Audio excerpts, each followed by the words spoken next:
In today's Chemist DIY video, I'm going to show you a fast and easy way to tint your bike's windscreen with some out-of-the-box thinking.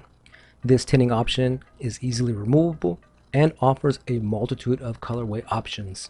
And the process of achieving this is not how you think. So stay tuned.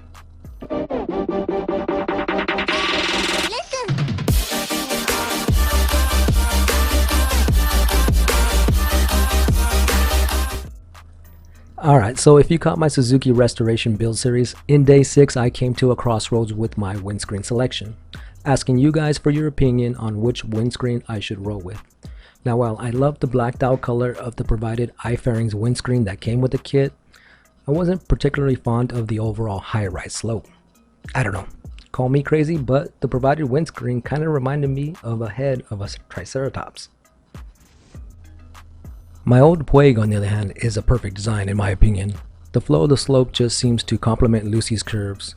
But my Puig windscreen has seen better days, as the paint on the backside was chipping away and could easily be seen on close inspection. And since the cost of this windscreen new is over $100, it wasn't within my budget, so I needed to come up with a simple solution to restore its appearance. Now tinting is usually achieved with some sort of adhesive color film, which takes some knowledge, skills, heat, and tools to apply correctly. And if you've ever had the pleasure of removing tinting film, it can be a real pain. Now, what I was looking for was something simple, cheap, and fast. A solution that I could just peel off when I got bored of or tired of the color and just wanted to change. And that's when it hit me. Dip rubberized coating. Now I'm going to save you on the theatrics and jump right into this video and provide you commentary as we work our way through it. What you're going to need are 4 simple things: some shop towels, some 70 to 90% isopropyl alcohol, some painter's tape, and a can of Plasti dip or what have you. Links to that can be found in the description section below.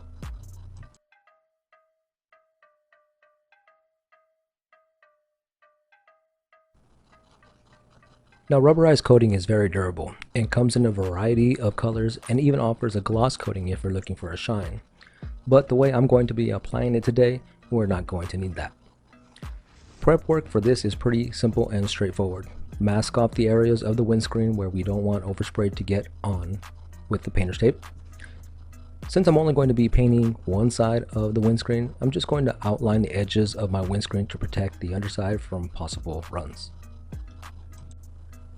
Once we're finished masking off our workpiece, I'm going to take a shop towel and the alcohol and clean the area of the workpiece I'll be painting, removing all dirt, debris, and fingerprint oils, thus promoting better adhesion and the chance of bubbling or blistering occurring during the curing process of our rubberized coating.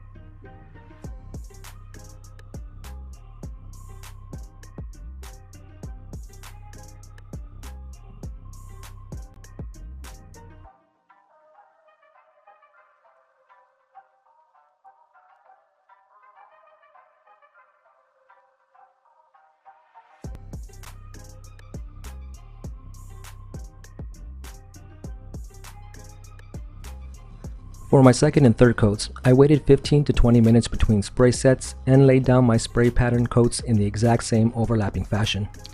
Here is where we're going to add some thickness to the rubberized coating by spraying each set heavier and thicker than the last set. The overall final outcome of the thick layers are going to give us the extra protection from the weathering elements and keep the rubberized coating from peeling or cracking when it comes to the rising engine heat. A good overall thickness will also aid in easily removing the rubberized film when it comes time to change it up.